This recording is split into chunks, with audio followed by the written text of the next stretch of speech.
ਪਤਾ ਮੈਨੂੰ ਡਰ ਹੀ ਲੱਗਦਾ। ਡਰ ਲੱਗਦਾ ਮੈਨੂੰ।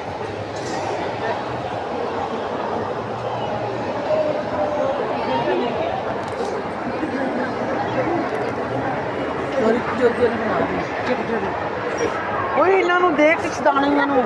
ਹਾਏ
अच्छा ठीक हो गया।